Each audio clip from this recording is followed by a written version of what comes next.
What is up, film fans? Welcome back to Friday Night Film, your one-stop shop for movie and pop culture news, views, and rants. I'm your host, Rob Metcalf, and this is our spoiler review for Episode 3 of the Disney Plus series, The Falcon and the Winter Soldier. And once again, if you haven't had a chance to see this episode, this will be an open spoiler discussion, so just kind of click pause like this, and just come back and watch it when you've had a chance to do it so we don't spoil it for you, okay? Now, joining me, as always, is your ultimate Captain America fangirl, Jenna Johnson. Jenna, how you doing tonight? I'm good. How are you? I am doing good, doing well. Phew. So, yeah, that was an episode. I mean, geez, like... So much happened. And, you know, it's like the first two, we're immediately starting out with action, and I loved it. It's not the slow build-up that we have with a lot of projects, and it's like straight to the point, and I love it.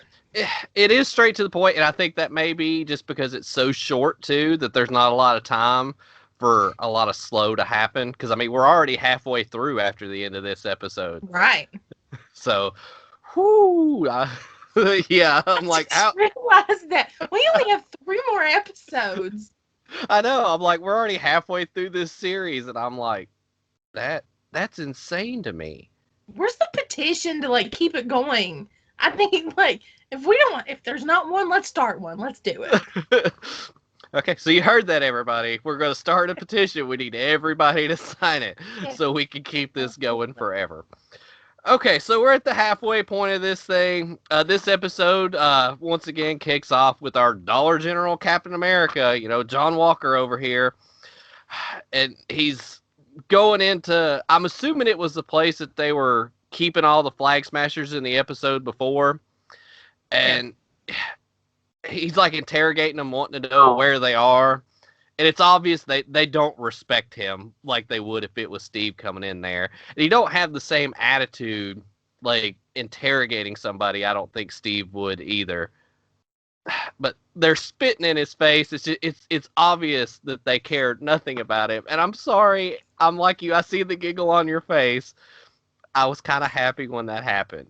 I did too. I actually cheered. And my mom, who was watching with me, she was like, Jenna, and I'm like, I'm sorry. I'm like, it was the perfect kind of response. That's like the, do you know who I am? Yes, I don't care. And exactly. That was the best line, and that's gonna go down in history. I'm telling you. Now, to me, this is the character I'm starting to love to hate of the episode. But I have noticed a lot of things going on online. Everybody's starting to not separate the character and the actor. Yeah, and they're taking it way too far. Way too far. Oh. Like, I want to just tell him, be like, I absolutely hate you on the show, but I love you for doing it. Like, yeah. It's obvious he's a very talented actor. From what I was hearing, apparently he tried out to be Captain America and actually auditioned for it to begin with. I don't know if that's true, but that's what I've seen popping up a lot. I saw that too, but to me, I was just kind of like, when Captain America came out, it's been 10 years now. I'm like, he was probably, what, 12? He can't be much older than like 25, right? Right. I'm not sure how old he is. That's something we'll have to look up and kind of see. I really don't know, but yeah, I just thought that was weird that kind of his career came full circle. Like, he ends up being Captain America anyway. But that seems to be kind of Marvel's MO with things. Like, they find people they like in this audition process, and they end up bringing them back for something else because they liked them even if they weren't a fit for the original character. Because, I mean, Tom Hiddleston as Loki's the perfect example of that. Exactly, because he tried out for Thor, even had the long blonde hair and everything, and Kenneth Branagh was just like, no, I have something else for you, and it's perfect, absolutely perfect as Loki. Now, a little bit of sidetrack. Could you imagine if Tom Hiddleston got cast as Thor? How much different that whole series would be? I'm trying to picture it, and I don't know if I would like it as much. I mean, you've got Thor here as this lovable oaf, And Mm-hmm. then you have Loki as the mischievous schemer, and I don't know. It's kind of a um you know I can see it, but it would have to be something that maybe if we would have watched it from the beginning, it could have made sense that way. But no, Right. he was the perfect cast as Loki. But I think with all the casting Marvel's done, I'm never second guessing anybody they put in any role because even what was it Wyatt Russell, is that his actual Yeah, name? Like he's perfect as this character. yeah. So everybody just lay off the guy a little bit. Like love to hate his character, but don't hate the actor Don't for send him death threats. No, we're not turning into the Star Wars fandom. Please don't. it. Right, No. right. And I feel like that's the road it's going down. It could lead to something toxic, and I don't want to see that Yeah, happen in Marvel. absolutely not. So the next scene, it kind of picks up right where we were kind of speculating it would. They're Sam and Bucky. They're like, let's go see Zemo. They're heading right to Zemo. Mhm. So they're like walking through the hallway, getting ready to go in, and then Bucky all of a sudden says, "I need to go myself." And Sam's like, "That's not a good idea." But of course, Bucky's not gonna care, Hell no. and does it anyway. Absolutely. And that was kind of like a turning point because I knew then I'm like Bucky's got some kind of idea. Mm-hmm. And he was completely right when he said, you don't need to go see him. He doesn't like the Avengers and you're an Avenger. He's like, I'm not, let me go talk to him. And there was yeah, that the sequence after that was both hilarious and I just loved the entire sequence that happened after that. But Right. So Bucky walks in, he's talking to Zemo, and some of the first words out of Zemo's mouth is he starts using all the code words. In my mind, I forgot that those codes don't work anymore. And I'm like, holy shit. Like, this is going to be bad. And then I'm like, oh, yeah, wait. And then, it's like, that doesn't work anymore. I'm like, whew. oh yeah. It gave definite validation that Shuri was able to break the brainwashing code, and Mm-hmm. that's wonderful to see. She was able to remove those trigger words to start the process of like separating, that's the word, separating Bucky from the Winter Soldier. And that's just amazing progress to see because before we see Bucky in Infinity War and he's still a soldier, he's still Bucky, but there's a distinct difference between the Winter Soldier and Bucky Barnes, and I'm just glad to see now that we definitely have that separation. He just needs to move past, the Well, we think we have the separation, but we can talk a little more about that when we get what happens later in the episode. Um, so basically, Bucky's talking to him. They realize that Zemo does know a lot about the super soldiers, and Bucky's like, "We need this guy." yep. So, so then Bucky's going to talk to Sam, and he's like, "We need to have a theoretical conversation here about maybe we should break Zemo out." And Sam's like, "Oh, that's a bad idea." Like, no, no. And once again, it's kind of the theme of the episode. Bucky doesn't listen. Yeah, I love that though. It's like Bucky, no, Bucky, yes. Bucky, yes. Um, so he starts going to this hypothetical, like how he would break Zemo out. And I felt like this entire scene, to me, played out like an Ocean's 11 movie. Did you kind of get those same vibes? It did. It really did. And that was the one thing that I had pointed out. Was that, and it's typical of any project. If you see somebody talking out a plan and then you see little snippets of this thing kind of going on, I'm like, that's not a hypothetical. This is what can happen. This is it's going on right now.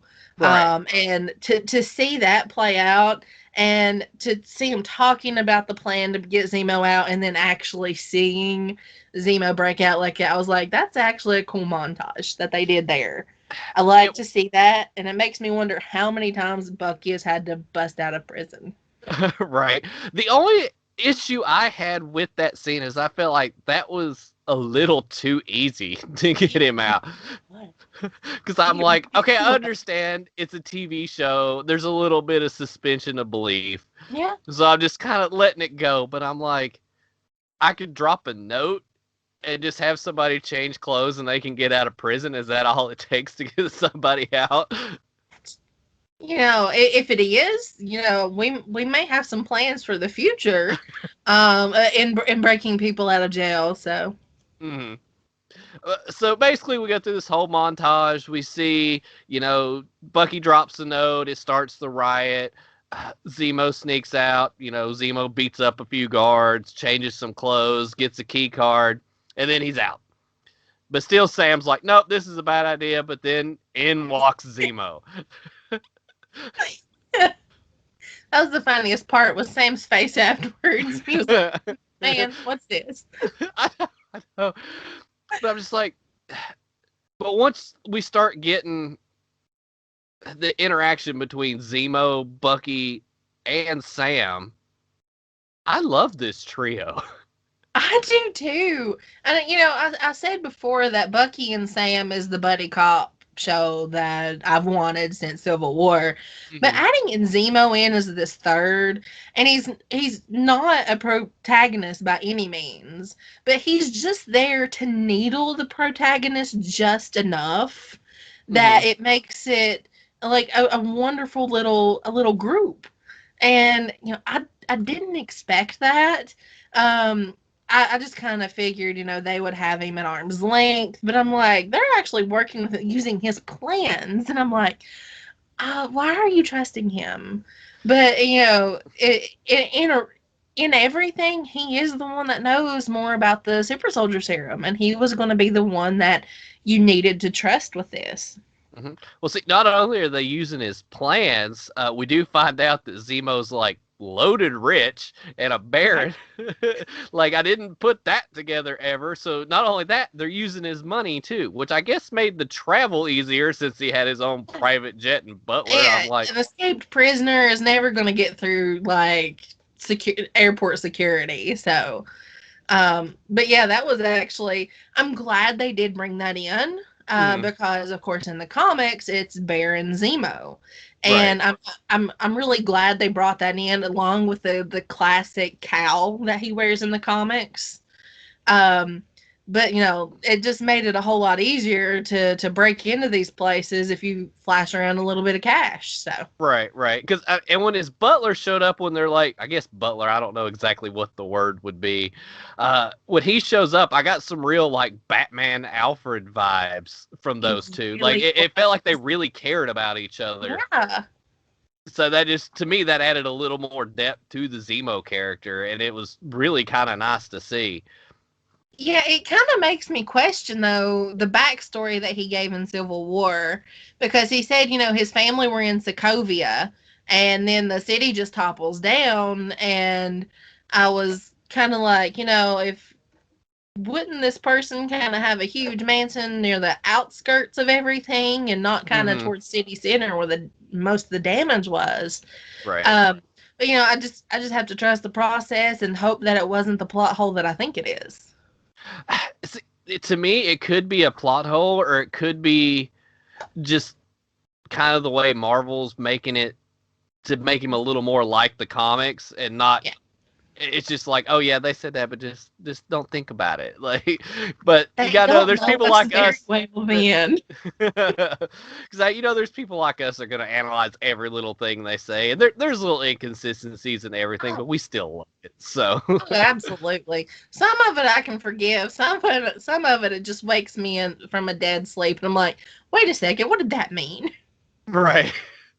But maybe one day we'll get the answer to that, because, like, who knows? It could all be just an act Zemo played to get to his ultimate goal, which we may find out is something other than what it was in Civil War.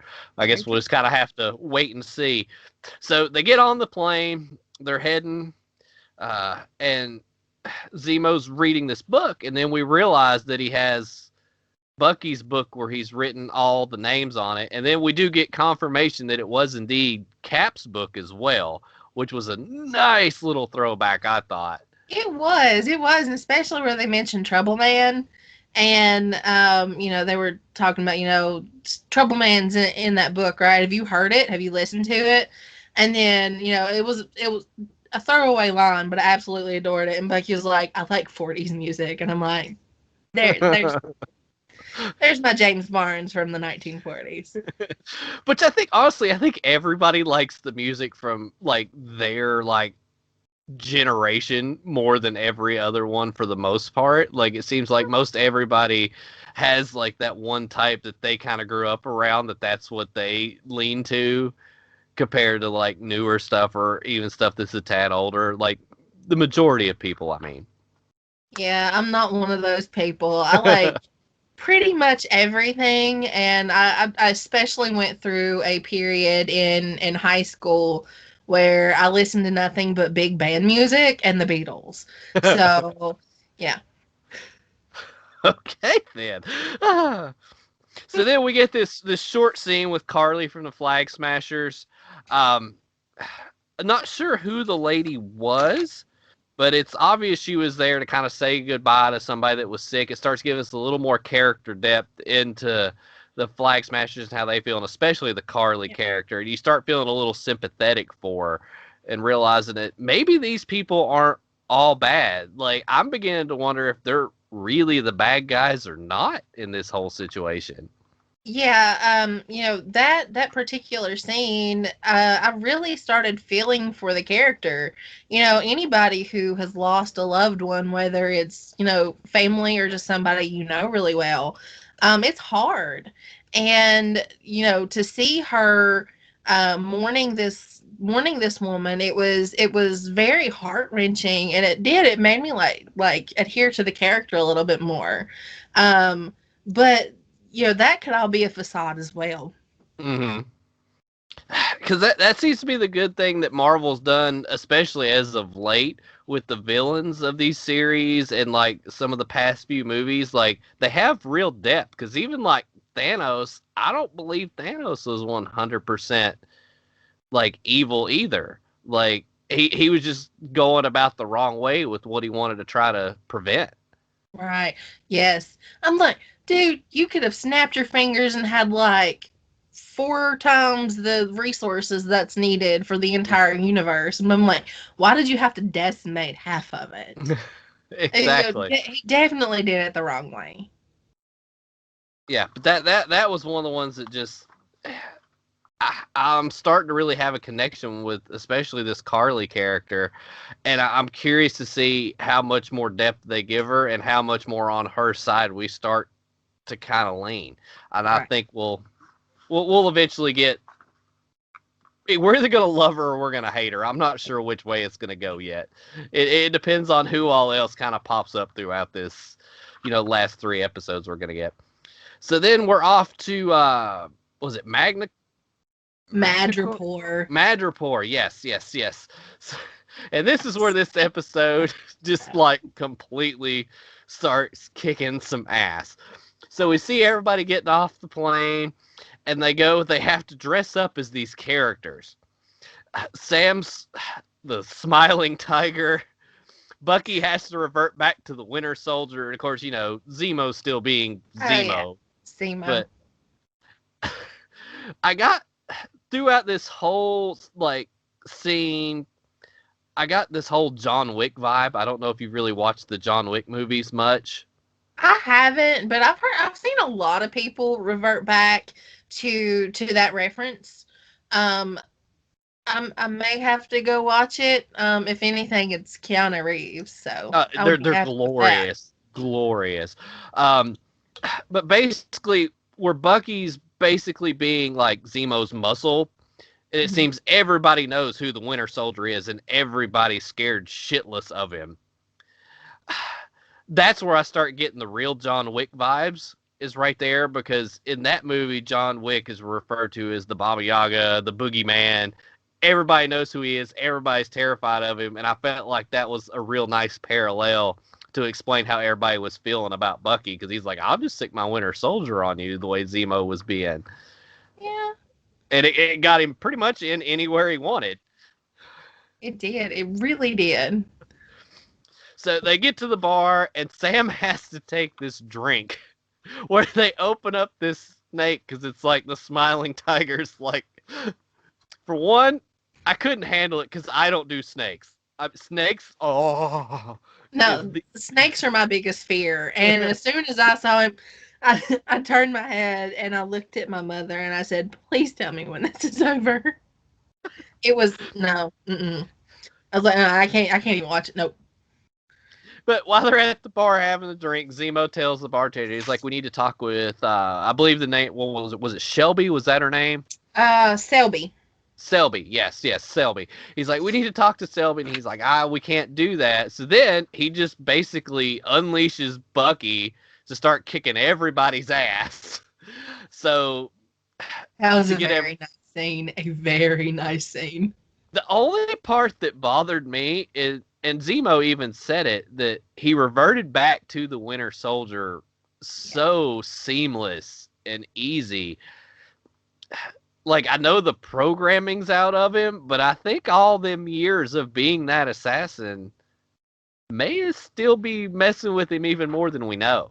It has to be. I mean, he was literally a puppet for Hydra for 70 plus years. You know, they call him what was it? The Fist of Hydra. Mm-hmm. And, you know, that's muscle memory at this point, no matter which persona he's in, whether it's the Winter Soldier or if it's just Bucky Barnes, you know, something like that is deeply ingrained, and you're not going to get over that very easily. Oh yeah, absolutely. Because it was very obvious he didn't forget how to be an assassin. Which, I mean, we don't even.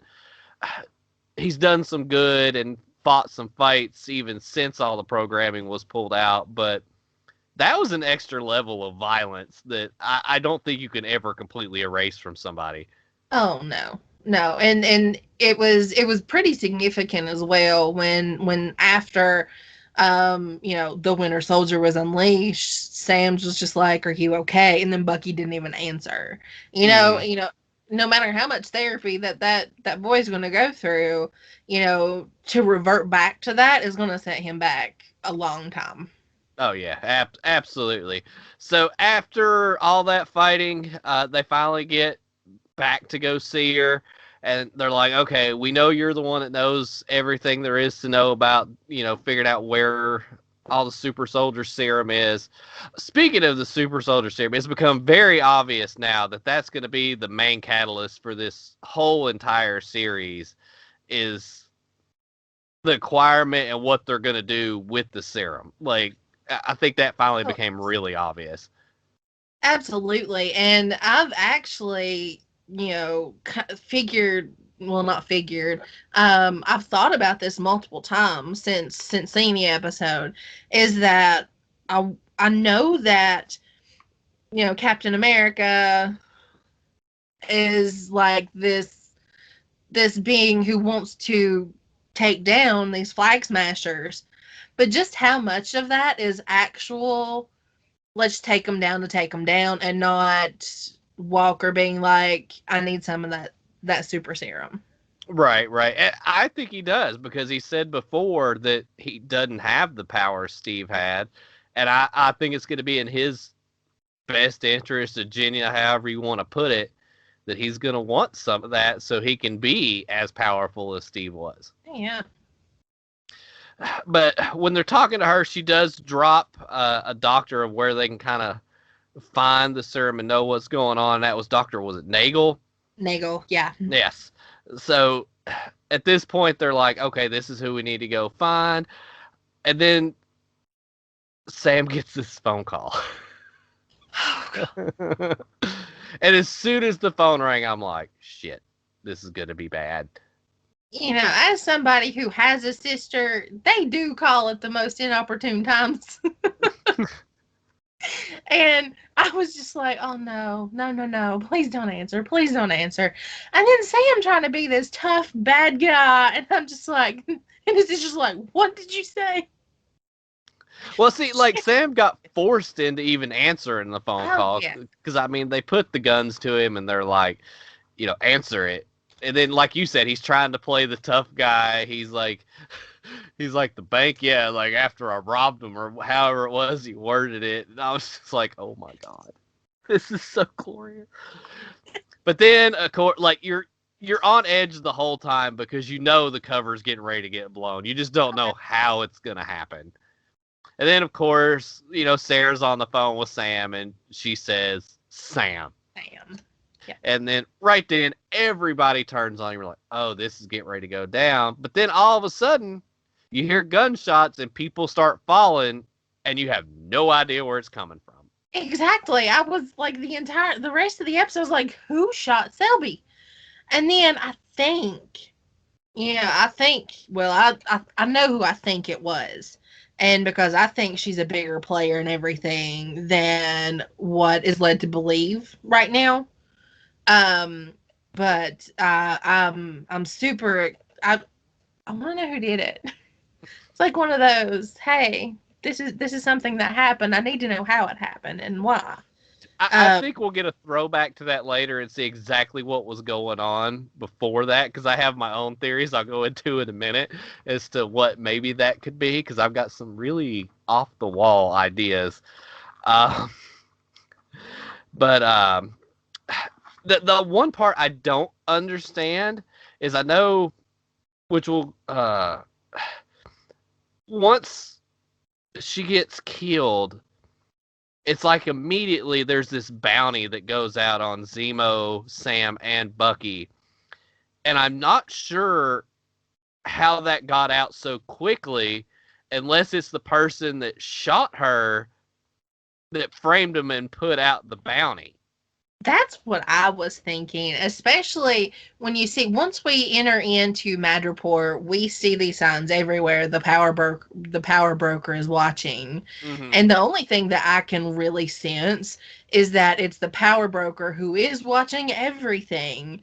Saw what was going on. They had Selby killed and then put the bounty out to blame Bucky and Sam and Zemo.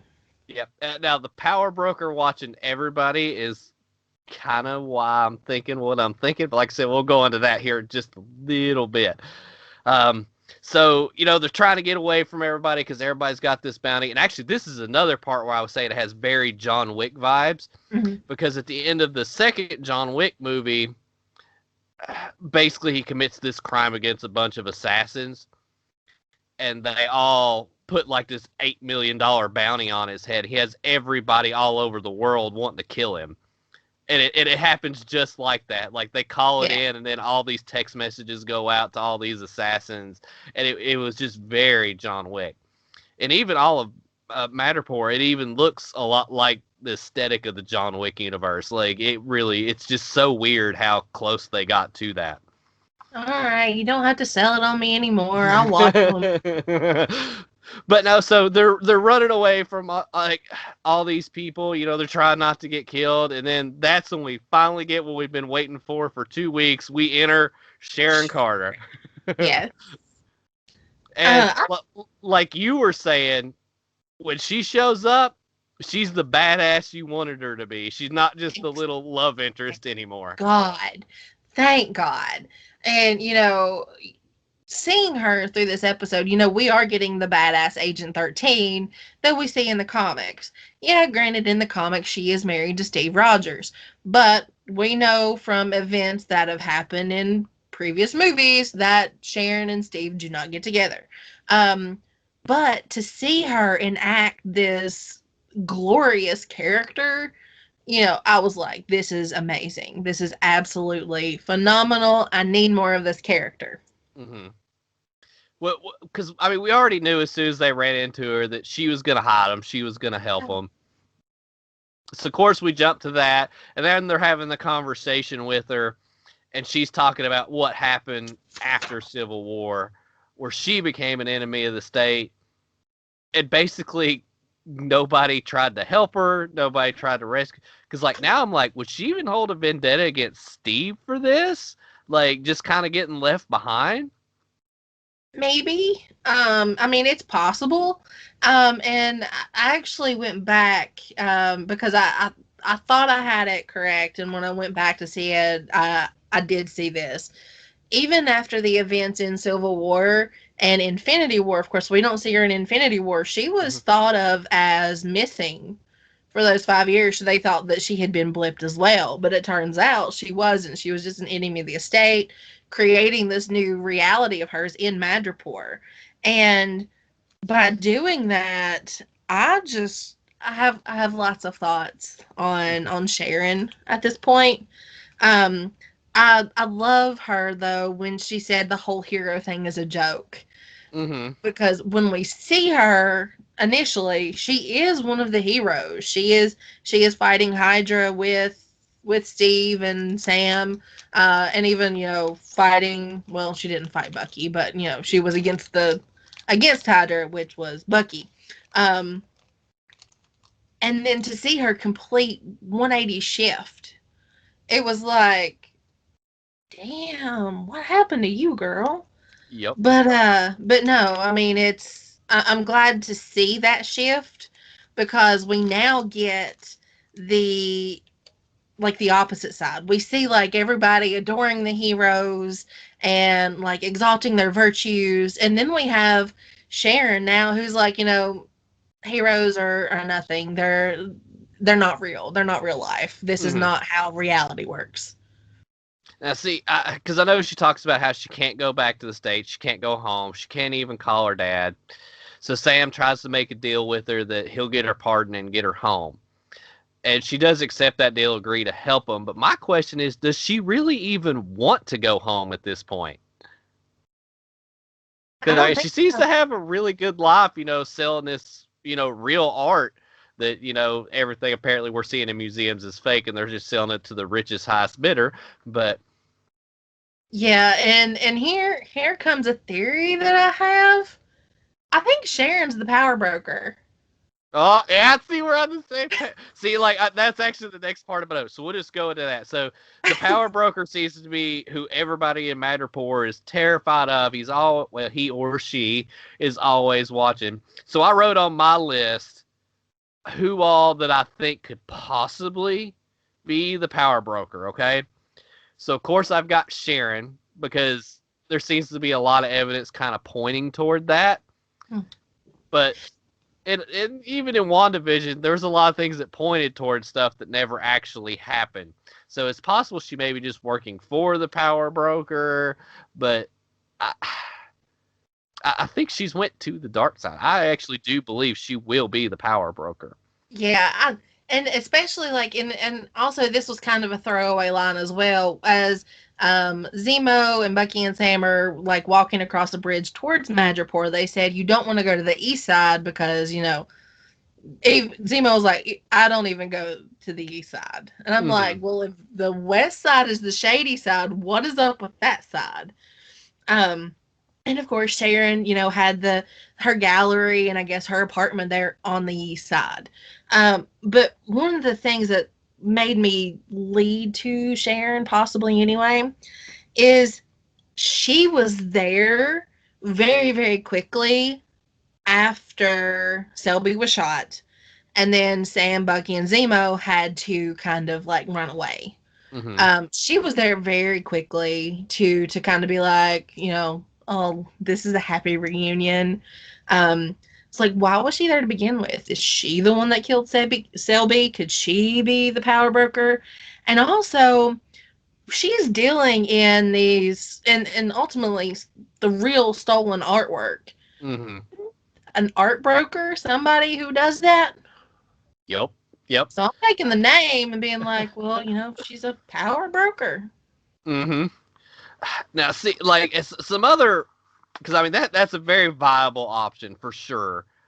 Of course, one of the most obvious ones that probably could end up being is it's just somebody we've never met before that we will be that'll just be the power broker. That one's kind of a given. It could just be nobody.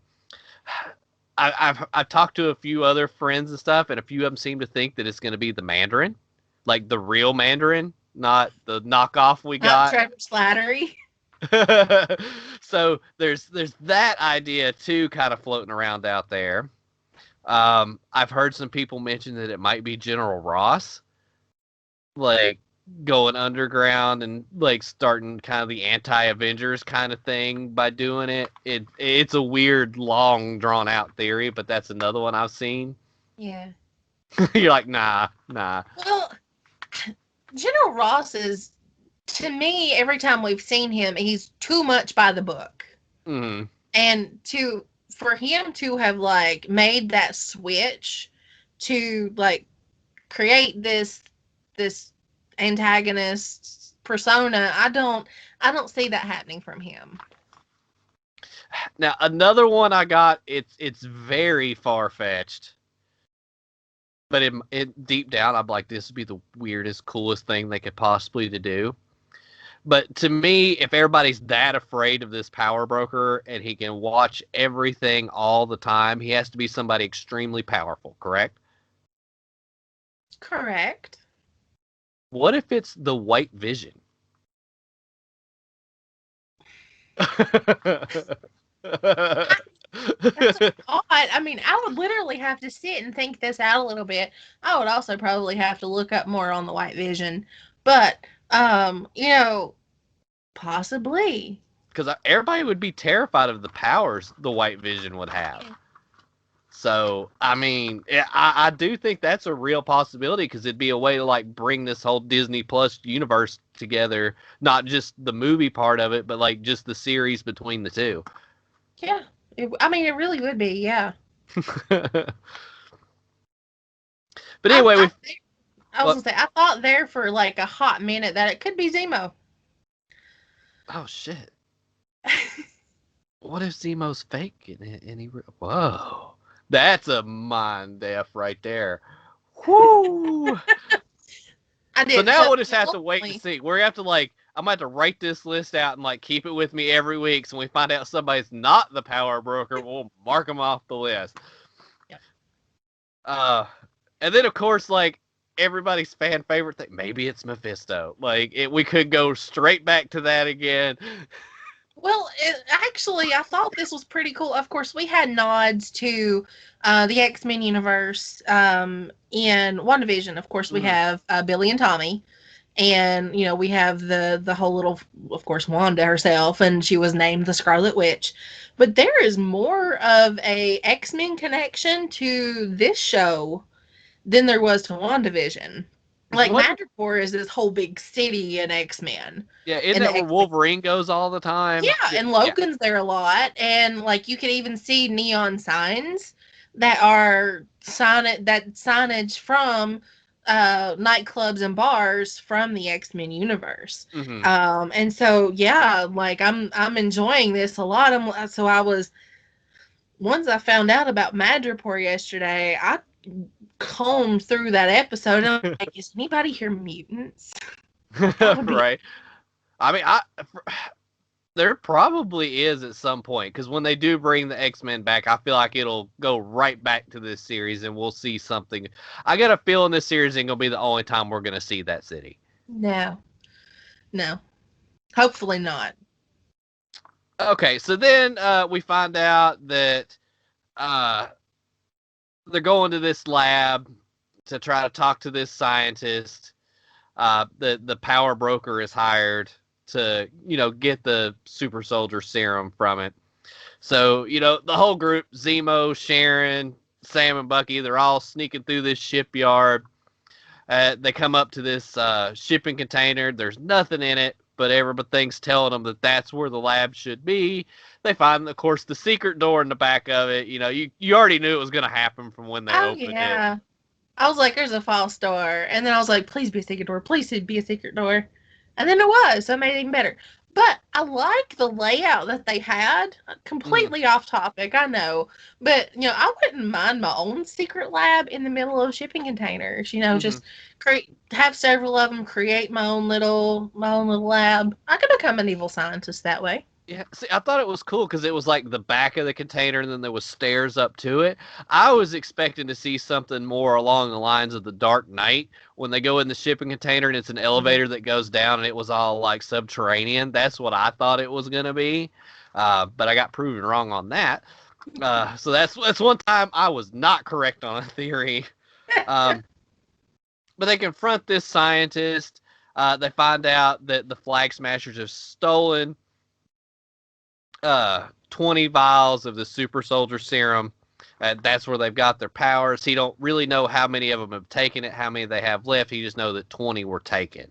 Well, we So know now at least 8 have taken it. Mm-hmm. And it seems like Carly even came back to try to get him to help the one lady in Latvia. So, that's always one of the things. Did they give them to others we've just not seen yet? Mm-hmm. Now, while they're having this conversation with this scientist, Sharon's outside giving them cover.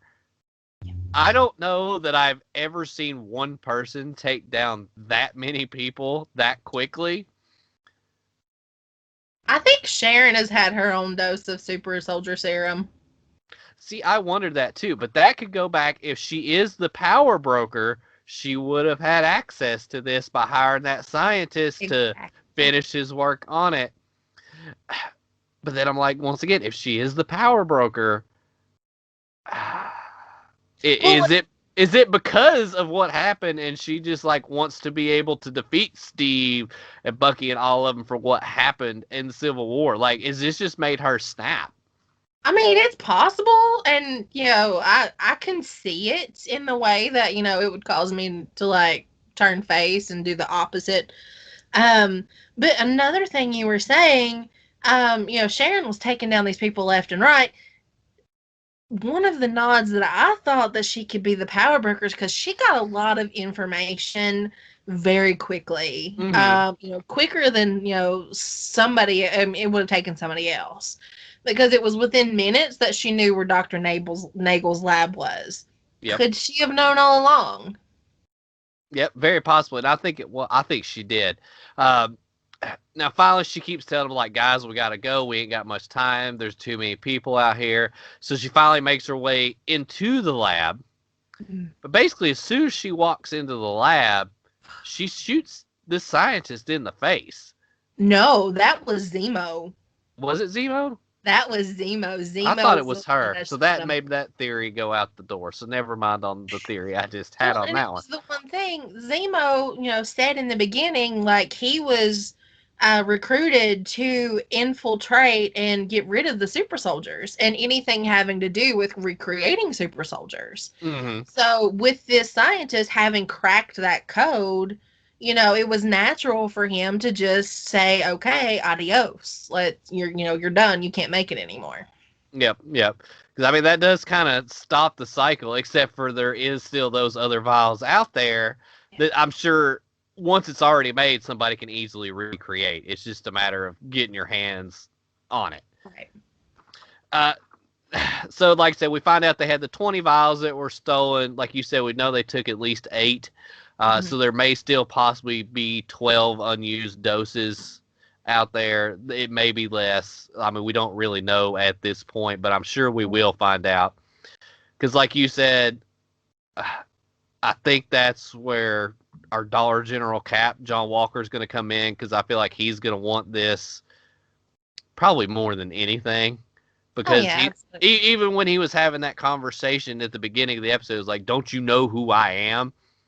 Like, I feel like he needs the power to kind of have the ego. I think he's going to get power hungry. He wants that power, and he's acting like Red Skull was. Red Skull wanted that power and that strength, and ultimately it was Zola. No, was it Zola's serum that caused his face to melt off? I think so. Was it like one of the first Erskine ones before it was like refined? I can't remember. I'll have to go back and watch it. Not going to be a hardship, but I'll go back. It's the power hungry that has caused the serum to react in bad ways. Mm-hmm. As I stated episodes before, it's the good person that it exemplifies that goodness, but the power hungry just get even meaner. Mm-hmm. Absolutely. So I guess we'll just kind of have to wait and see how that all kind of pans out. So then we get another just quick glimpse of the Flag Smashers in this episode, which we didn't get much of the Flag Smashers in this episode. Um, but it's another. What was it? Were they heisting something, or I can't remember exactly what they were doing. They were stealing supplies. I can't remember what supplies, but there was Yeah. like boxes and crates and barrels. And I actually made the remark. I said, I can't move a 55 barrel drum when it's empty by myself at all. I said, I kind of want that strength. Exactly. Exactly. But this time it seems like things go a little bit differently because Carly just decides to kill them all. Yeah. Eh, Yeah.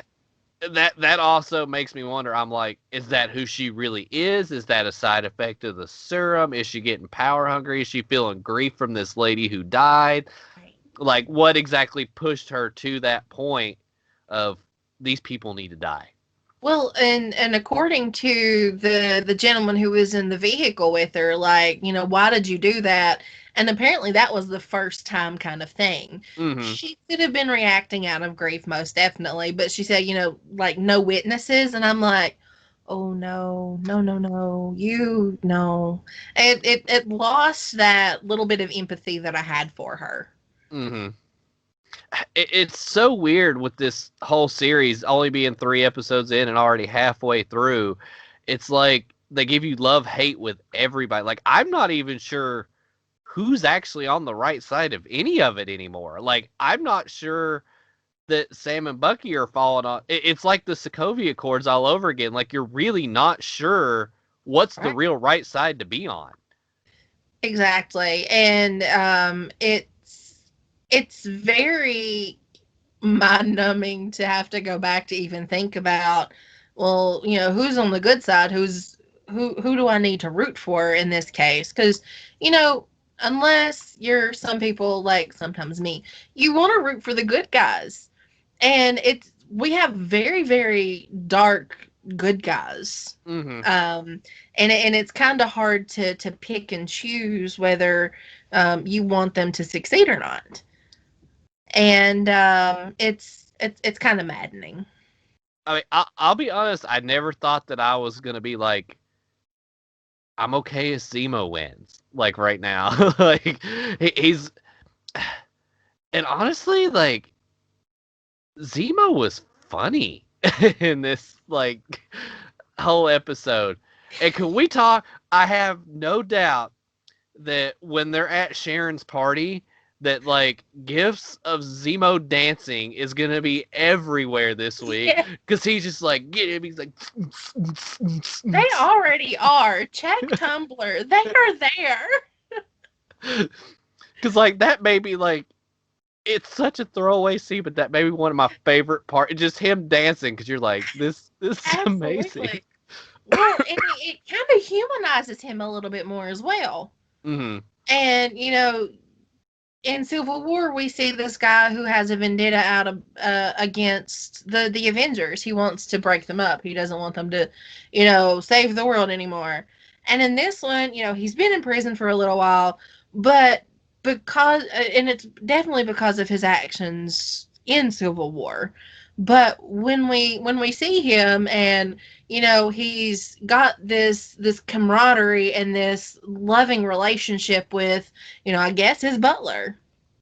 And then we see him act as a human in a lot of the jokes he tells and the way that he sees the world and even the dance scene. I'm like, I'm not supposed to like you, but you're really growing on me right now. I know, right? They said seems to be the way it goes with most everybody this show. It's like before you loved Sharon more than anything when she helped him in Civil War, but now you're starting to question that. Yeah, I questioned that to begin with, but that's okay. That's another reason entirely. So after that, we get this scene of Sam, Bucky, and Zemo. I'm assuming they're going back to where they were hiding with Sharon, and Bucky's like, "Nah, I'm gonna go for a walk," and I'm already like, something's up. Yeah, Bucky wouldn't just go for a walk, no. like, and then like you start seeing that he's picking up these little balls, and your brain starts going. You're like, "Oh crap, who's As coming?" like the first one that he picked up, I was like, that's a Kamoya bead. And I'm Mm-hmm. like, I was like almost to a hyperventilating stage. I'm like, who is it? Please tell me it's Okoye. I'm like, or it could be T'Challa. And then I'm like, who knows?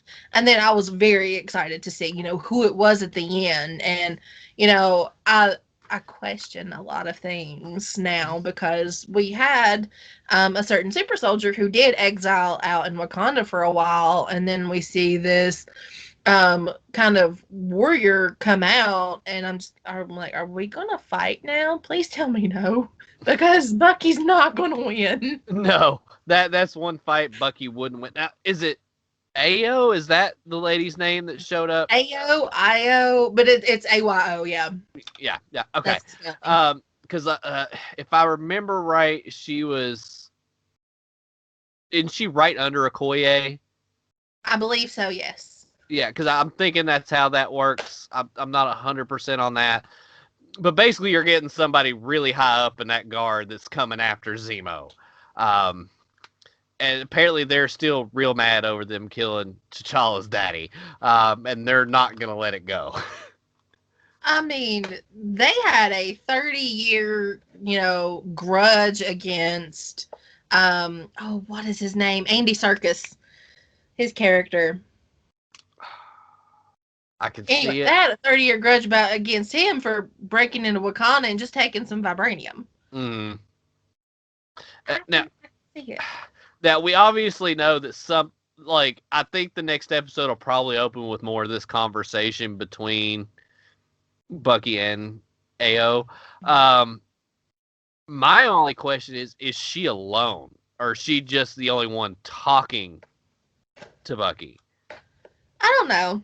I mean, I would like to see more Wakandans, simply because I would absolutely love for this show to break off and it readiest for Black Panther 2. Mm-hmm. But is that something that's going to happen? I don't know. Like I said, I would like to see more of the Wakandans in town, and like I said, I wouldn't mind, seeing some of our favorites from previous movies. Mm-hmm.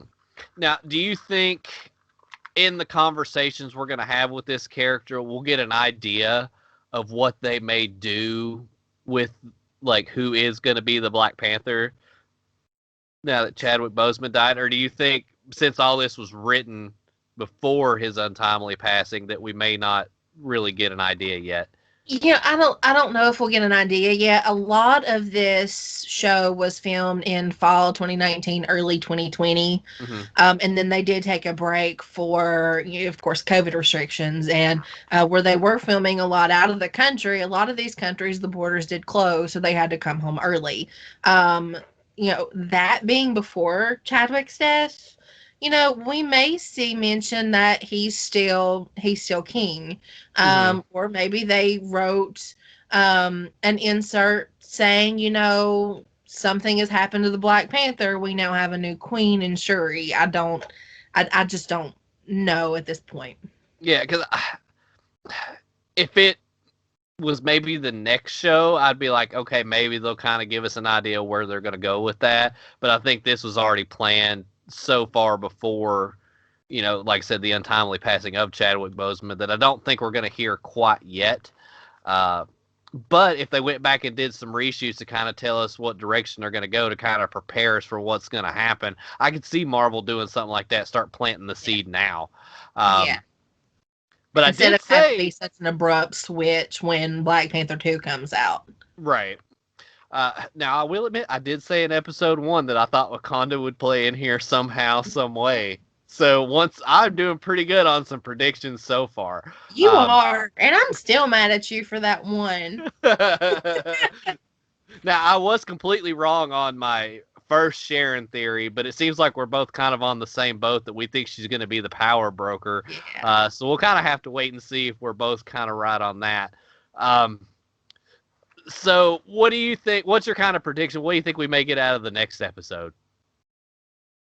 I don't know. Okay, we're no longer in Madripoor, so I'm really hoping Bucky doesn't have to revert back to the whole Winter Soldier persona just yet.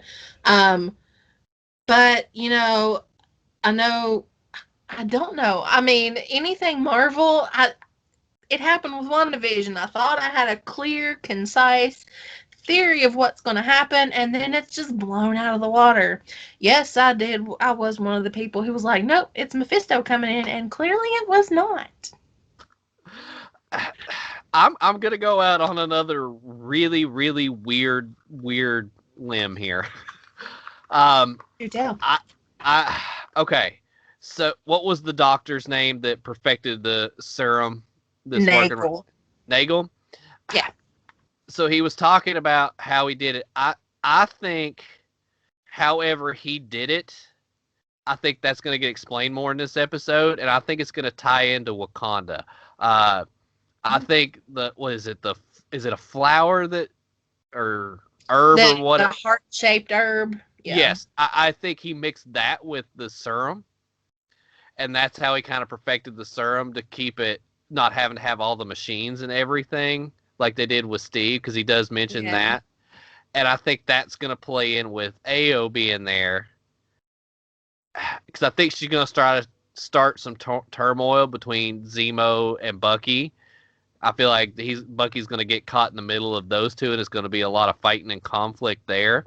But I think then they're going to realize this about that serum, and then all of them are going to have to work together. She's going to have to put her vendetta on hold, right, till they can figure out what's going on. It's possible.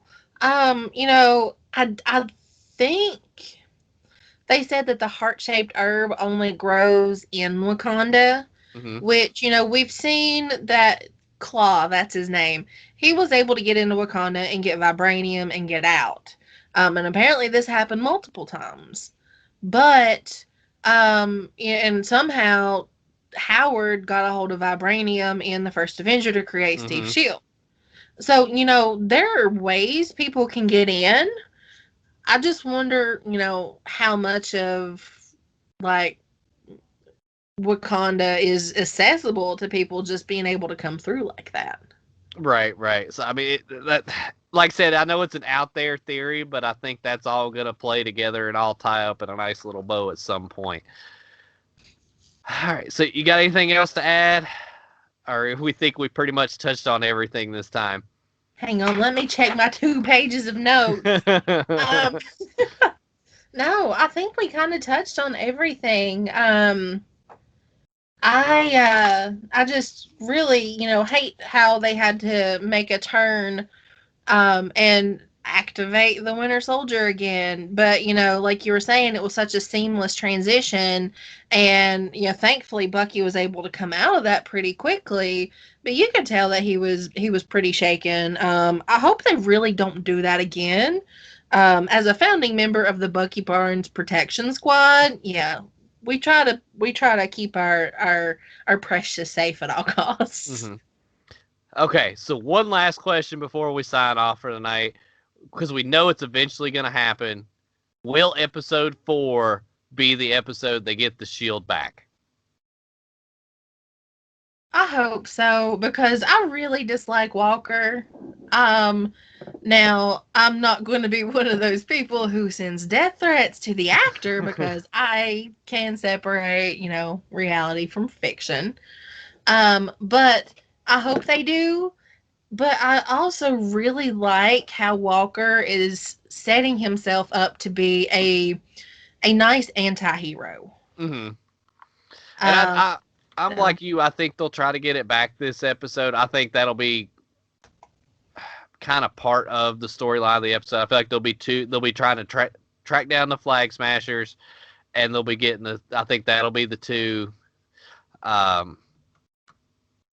of big storylines in the next episode. I think the next one will be Sam coming to terms with he needs to be the new Captain America, and then I think the final episode is going to be, like you said, it'll be Sam taking up Captain America, Bucky becoming the White Wolf, and then Torres becoming Falcon, and then they'll be battling out with Sharon probably.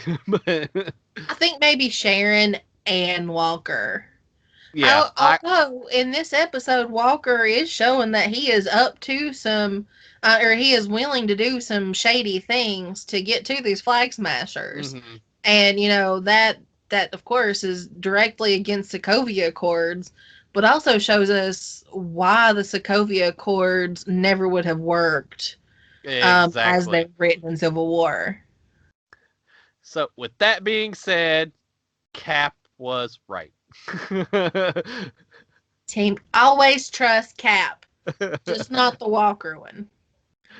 But okay, guys, that has been our spoiler review of episode 3 of the Disney Plus series, The Falcon and the Winter Soldier. I'm Rob. That's Jenna. If you like the content, make sure you like, subscribe, comment your thoughts below. And until next time, stay nerdy, my friends.